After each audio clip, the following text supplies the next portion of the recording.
Шум рождественской метели за окном был словно предзнаменование. Городская суета постепенно утихала, уступая место ожиданию праздника. Вилла на окраине, затерянная среди заснеженных лесов, казалась отрезанной от остального мира. Именно там развернулась история, полная неожиданных поворотов, человеческой драмы и искренних чувств. Лукас был из тех людей, которых судьба словно от рождения подталкивала к краю пропасти. Он скитался по улицам, перебивая случайными заработками и мелкими кражами. Деньги, как вода, утекали сквозь пальцы, а долги накапливались. Его последняя неудача – крупный долг перед опасным кредитором, который уже дал понять, что церемониться не будет. «У тебя неделя, не больше», – предупредил мужчина с резким взглядом и голосом, от которого кровь стыла в жилах. «Или сам знаешь, чем это кончится». Лукас покинул встречу, ощущая, как петля на шее затягивается все туже. У него не было ни плана, ни надежды, но однажды он услышал в баре разговор о богатой вилле, где пожилой хозяин жил практически в одиночестве. «После инсульта, говорят, он и ходить-то не может», – пробормотал один из собутыльников. «А в доме настоящее сокровище, картины, антиквариат». В голове Лукаса забрежила идея. Стараясь подавить сомнения, он собрался с духом и отправился на виллу. Ночь была морозной, и густой снег скрывал следы Лукаса, когда он осторожно подобрался к дому. Замки оказались проще, чем он ожидал. Он вошел внутрь, ощущая, как холод сменяется жаром адреналина. В огромной гостиной, украшенной к Рождеству, стояла елка, сверкающая гирляндами, а рядом с камином сидел мужчина в инвалидном кресле. Его лицо было суровым, а глаза цепкими, словно он видел Лукаса насквозь. Лукас замер. «Простите», – начал он, но в этот момент за его спиной раздались шаги. «О, вы, должно быть, тот самый медбрат, которого я вызвала?» – услышал он женский голос. Лукас обернулся. Перед ним стояла Анна, внучка хозяина дома. Она была одета в полицейскую форму, и ее решительный взгляд сразу дал понять, что спорить с ней плохая идея. Да, это я». Лукас почувствовал, как страх и паника сковывают его, но он быстро взял себя в руки. Оскар, сидящий в кресле, прищурился, но не смог ничего сказать. Его парализовало после инсульта, и теперь он мог общаться только короткими движениями головы или с помощью глаз. Лукас понял, что попал в сложную ситуацию, но сбежать сразу было невозможно. Метель бушевала снаружи, и дороги стали непроходимыми. Более того, Анна попросила его помочь перенести деда в спальню. «Надеюсь, у вас есть опыт работы с такими больными?» – спросила она, смотря на него с подозрением. «Конечно», – кивнул Лукас, стараясь казаться уверенным. В следующие несколько часов ему пришлось действовать по ситуации. Оскар, хотя и не мог говорить, активно сопротивлялся любым попыткам помощи от Лукаса. Он отталкивал его руки, пытался выронить ложку с едой и даже включил сигнал тревоги на своем инвалидном кресле. Но Лукас оказался сообразительным. Он начал изучать повадки Оскара, стараясь не вызвать новых подозрений у Анны. «Дедушка, ну что ты?» – укорила она однажды Оскара. «Он же тебе помогает!» Оскар злобно сверкнул глазами, но был вынужден молчать. С каждым днем Лукасу становилось все сложнее играть роль. Оскар явно догадывался, кто он такой, но Анна, занятая своими делами, этого не замечала. Она рассказала, что работает в полиции, но взяла несколько выходных, чтобы присмотреть за дедом до приезда сиделки.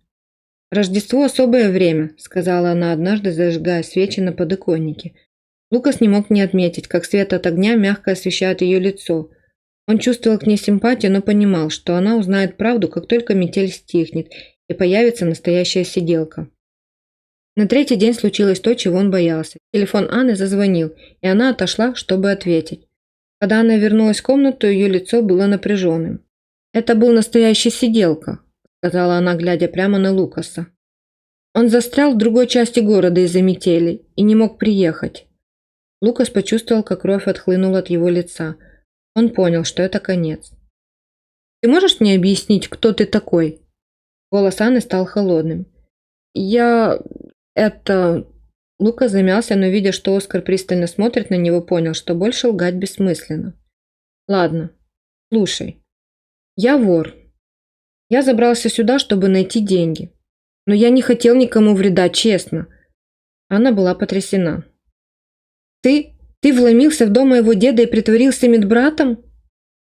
«Да», – выдохнул он. «Но я бы ушел сразу, если бы не эта чертова метель». Оскар, наблюдавший за их разговором, вдруг попытался что-то сказать, но только тихий звук вырвался из его горла. Он замотал головой, показывая что-то глазами. Анна перевела взгляд на деда, затем обратно на Лукаса.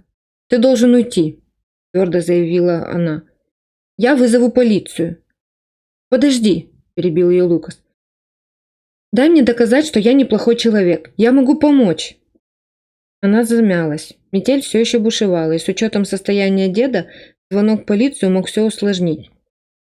«Ладно», – наконец сказала она. «Но попробуй еще что-то украсть. Я лично посажу тебя». Неожиданно признание освободило Лукаса от груза. Он перестал притворяться и искренне начал заботиться о Оскаре, и, к удивлению, старик смягчился. Лукас, хоть и не умел правильно обращаться с лекарствами или делать перевязки, нашел с Оскаром общий язык. Он рассказывал ему о своей жизни, о том, как попал на улицу, о долгах. Анна, видя, как изменился Лукас, тоже начала смягчаться. Она замечала, как он укутывал ее деда пледом, поднимал упавшую ложку или старался найти нужные слова, чтобы успокоить старика. Но их тишину нарушил новый визит. Дверь дома внезапно открылась, и на пороге появился мужчина с мрачным лицом, тот самый кредитор, которому Лукас был должен деньги. «Долго же я тебя искал», – сказал он, заходя внутрь. «Пора платить по счетам, приятель». Анна встала перед ним. «Уходите! Немедленно!»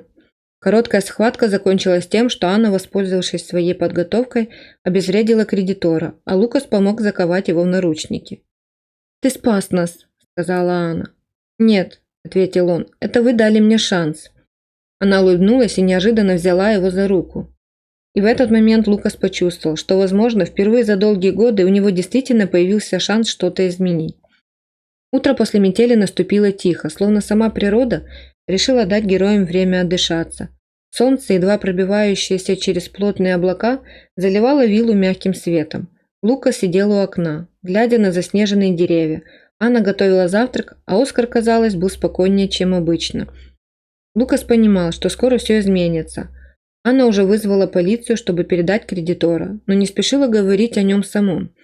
Это молчание угнетало Лукаса. Он решил сделать первый шаг. «Анна», – тихо начал он, когда она принесла ему кружку кофе. «Спасибо за все, за то, что не выгнала сразу. Но ты понимаешь, что рано или поздно мне придется ответить за то, что я сделал». Она внимательно посмотрела на него. Ее взгляд был смесью сомнения и тепла. «Ты думаешь, что заслуживаешь только наказания?» – спросила она. «А разве не так? Я вломился сюда, солгал, пытался украсть». Она поставила кружку на стол и села напротив.